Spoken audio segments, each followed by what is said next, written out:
O homem que entrava e saía quando queria do Palácio do Planalto, na época do presidente Lula, foi preso hoje pela Operação Lava Jato, acusado de forjar empréstimos e repassar dinheiro para o PT. A operação foi batizada de Passe Livre. José Carlos Bunlai chegou à tarde a Curitiba e logo foi levado à sede da Polícia Federal, onde deve ficar preso por tempo indeterminado. Bunlai foi detido de manhã num hotel em Brasília. 2 filhos que estavam com ele foram levados para depor. O foco do pedido de prisão do juiz Sérgio Moro foi o empréstimo de 12 milhões de reais que o pecuarista tomou no Banco Chaim. Para os investigadores, o dinheiro seria usado para pagar uma dívida de campanha do ex-presidente Lula. A denúncia foi feita por Salim Chaim, um dos acionistas do grupo. Em delação premiada, Chaim afirmou que Bunlai disse que tomaria um empréstimo em nome do PT, que o então tesoureiro do partido, Delúbio Soares, participou das negociações e que dias depois ele recebeu um telefonema de José Dirceu, que na época era ministro da Casa Civil. Houve um telefonema de José Dirceu ao então presidente do banco, Salim Chaim, para mostrar-se como responsável por esse empréstimo. O empréstimo foi aprovado, mas nunca foi pago. Chaim contou que a dívida foi perdoada em troca de um acordo com o então tesoureiro do PT, João Vacari Neto, para que o grupo Chaim, que também tem uma empreiteira, ganhasse uma licitação da Petrobras para operar o navio sonda Vitória 10.000. O contrato no valor de 1 bilhão e 600 milhões de dólares foi assinado em 2009. As investigações apontam que um contrato falso de venda de embriões de gado foi usado para simular o pagamento do empréstimo. Parte dessas informações já tinha sido denunciada nas delações do ex-gerente da Petrobras, Eduardo Musa, e do lobista Fernando Baiano. O juiz Sérgio Moro afirmou que José Carlos Bunlai teria se servido mais de uma vez e de maneira indevida do nome e da autoridade do ex-presidente Lula para obter benefícios e ressaltou que não há nenhuma prova de que o ex-presidente da República estivesse de fato envolvido no esquema. A Polícia Federal também quer investigar os empréstimos do BNDES de mais de 500 milhões de reais para pelo menos 2 empresas da família de José Carlos Bunlai. O pecuarista estava em Brasília justamente para depor a CPI do BNDES. O depoimento dele pode ser reagendado para a próxima terça-feira. Essa série de empréstimos gerou recursos ou gerou valores que foram transferidos a várias pessoas e a várias pessoas jurídicas e físicas, numa intrincada movimentação que ainda merece maior aprofundamento, um bem maior aprofundamento para verificação dos reais beneficiários finais. Vamos ao contraditório das pessoas e instituições citadas na reportagem. A defesa do Banco Chaim confirmou que o empréstimo de José Carlos Bunlai não foi pago e afirmou que o negócio com a Petrobras foi realizado de acordo a todas as exigências e que não houve sobrepreço. A defesa de José Dirceu afirmou que ele nunca fez qualquer intermediação com a Chaim para empréstimos diretos ou indiretos ao PT ou para contratos com a Petrobras. A defesa de João Vacari disse que as delações não são verdadeiras e não representam provas. A defesa de José Carlos Bunlai disse que vai aguardar mais detalhes da investigação antes de falar sobre as suspeitas. O Instituto Lula e o Partido dos Trabalhadores não quiseram se manifestar. Nós não conseguimos contato com a defesa de Delúbio Soares. A gente continua no assunto, vamos ao vivo a Brasília com Heraldo Pereira. Heraldo, boa noite. Dado esse ostensivo grau de amizade de José Carlos Bunlai com o ex-presidente Lula, continua Lula sendo o homem forte no atual governo Dilma, o que a gente considerava certo e sabido na política de Brasília foi sacudido de pernas pro ar de novo. Sempre parece que o pior ainda está por vir. Antes de chegar a este quadro, boa noite, William. Boa noite especialmente a você, que para nós, o Jornal da Globo, é sempre sinal de prestígio com a sua audiência. O recente desdobramento da Lava Jato surpreendeu ao mundo dos políticos, sim. E não apenas pelas ligações pessoais do empresário agora em prisão no Paraná com o ex-presidente Lula. José Carlos Bunlai veio a Brasília por iniciativa de uma CPI da Câmara com as despesas pagas pelo contribuinte. Saiu de um hotel de luxo para a cadeia. É um caso raro que deixou muita gente do poder ou próxima a poderosos com os nervos exaltados. Pior ainda, nesta quarta-feira cedo, a turma de ministros do Supremo Tribunal Federal, que julga a Lava Jato, tem sessão secreta.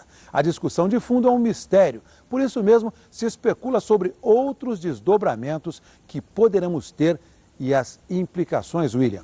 Bom, isso aí vai ficar um pouco para amanhã, Heraldo. A gente começou essa edição do Jornal da Globo falando de como que a política no Brasil é tocada pela agenda da polícia. Outro personagem importante aí na capital, Eduardo Cunha, presidente da Câmara, acusado pela Lava Jato, se virando ou não. Como é que ele está conseguindo escapar da comissão de ética?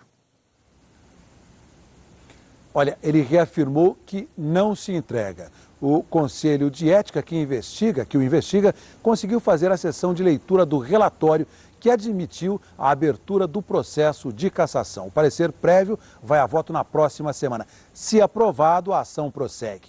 Líderes de partidos, agora também de oposição, tentaram obstruir a sessão da Câmara contra a presença de Eduardo Cunha no comando. Não conseguiram. Em contato com jornalistas, ele voltou a pedir a troca do relator do processo e a criticar o trabalho do Conselho de Ética. Vamos ver. Eu acho que a representação é absolutamente pífia, ela apenas repete os trechos da acusação. Para você considerar que trecho de acusação feito pelo Ministério Público gere processo por quebra de decoro, tem 160 parlamentares aqui que respondem a inquérito do Supremo Tribunal Federal. Então teria que ter 160 representações se essa tese dele fosse correta. Então eu estou tranquilo, isso faz parte do processo. O Conselho de Ética tem reunião marcada para a próxima semana. Até lá, articuladores dos dois lados vão intensificar suas estratégias. Veja então no Pinga Fogo. No que depender do deputado Paulinho da Força do Solidariedade, Eduardo Cunha continuará na presidência da Câmara. Já no que depende de Bruno Araújo do PSDB, não. Por quê? Não há mais condições morais, éticas da permanência do presidente. Defendo que o Eduardo continue na presidência para ele abrir o processo de impeachment contra Dilma. Essa que é a visão que o Bruno não concorda muito, porque ele acha que o Eduardo não tem condição de tocar esse processo. O presidente Eduardo Cunha, apesar de fragilizado, tem a autoridade formal para fazê-lo. Que o faça. Agora, nós não vamos misturar o processo de impeachment com o processo de apuração dos fatos que estão sendo discutidos na Comissão de Ética. Dá para separar as coisas? Eu acho que não dá. Nós vamos ter que livrar o Eduardo no Conselho de Ética para dar condição para que ele abra o processo de impeachment. Essa aqui é talvez a nossa divergência aqui. E a gente passa o final do ano discutindo o processo de impeachment e não mais essa história se o Eduardo é o culpado ou não. O episódio Eduardo Cunha, apesar de toda a gravidade, tira o foco da presidente da República, que tem um problema agora que funciona de anteparo ao processo de impeachment que ela viveu ao longo de todo esse ano como discussão na sociedade brasileira. Heraldo, fica claro para todos nós qual é o jogo do Eduardo Cunha, a partir, sobretudo, do teu pinga-fogo, mas não só a partir dele. É trocar uma coisa pela outra. Eu, Eduardo Cunha, entro com o impeachment e vocês salvam o meu mandato. Como é que os diletos companheiros deputados estão vendo esse jogo? William, a oposição diz que largou mão de Eduardo Cunha. O governo tenta manter as votações na Câmara e evitar marola. Já os petistas andam no fio da navalha entre interesses deles e do Planalto. O presidente da Câmara, a quem cabe decidir exclusivamente sobre a admissão do processo de impeachment, disse que já negou 7 pedidos, que teria ainda 3 ou 4 para analisar. Ele prometeu hoje resolver o assunto antes do recesso parlamentar previsto para a segunda quinzena de dezembro. A conferir, William Vac. Muito obrigado a você, Heraldo. Boa noite para você em Brasília. O Senado, lá em Brasília, acabou de aprovar, foi agora à noite, uma medida provisória que facilita ao governo atrair interessados no leilão de hidroelétricas. Esse leilão é considerado essencial para arrecadar 17 bilhões de reais. A gente vai de volta a Brasília e agora está lá a repórter Giovana Teles. Giovana, boa noite.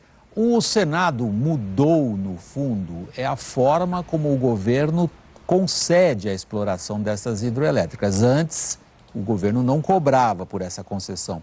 Agora, cobra para encher os cofres. Boa noite, William. É assim, a medida provisória que foi aprovada estabelece o pagamento de outorga. É o pagamento que o investidor vai ter que fazer para o governo para poder explorar esse serviço público por 30 anos. A medida provisória traz as bases do leilão que está marcado para amanhã, quarta-feira, aí em São Paulo. O governo está precisando de dinheiro para diminuir o déficit deste ano. A expectativa é que ele arrecade 17 bilhões de reais, 11 bilhões já no mês que vem e o restante nos próximos 6 meses. E a gente vai mostrar agora um mapinha aí, porque essas 29 hidrelétricas estão espalhadas em 6 estados. Tem usina que vai ser leiloada em Santa Catarina, no Paraná, em Minas Gerais, em Goiás e entre São Paulo e Mato Grosso do Sul. Essas usinas estão com as concessões vencidas porque não entraram nas regras que o governo criou em 2012. William. Giovana, então, só a gente concentrando um pouco, essa questão é altamente complexa, ela confunde bastante. Agora, no fundo, o que fica claro para quem acompanhou o que aconteceu agora à noite, como foi o seu caso aí em Brasília, os concessionários, eles pagam por essa concessão e põem isso na tarifa que vão cobrar dos consumidores. É bem isso, viu, William? Olha, só para você ter uma ideia, o preço médio estimado do quilowatt-hora dessas usinas que vão ser leiloadas é de R$ 125. Entram aí os custos de operação, de manutenção e esse pagamento que o investidor vai ter que fazer para o governo. Esse valor é bem mais alto que a tarifa das empresas que aderiram às regras de 2012 e hoje recebem quase R$ 38 pelo quilowatt-hora. Por causa dessa diferença, a expectativa até da ANEEL é que isso vai ter impacto, sim, para mais na conta final do consumidor. Aí o jeito, William, é a gente continuar torcendo para São Pedro mandar água, encher os reservatórios para ver se a gente sai da bandeira vermelha, que é a mais cara, para poder compensar esse impacto aí. Muito obrigado, Giovana. Boa noite para você em Brasília. Nossos repórteres em Minas e São Paulo, eles examinaram quais usinas devem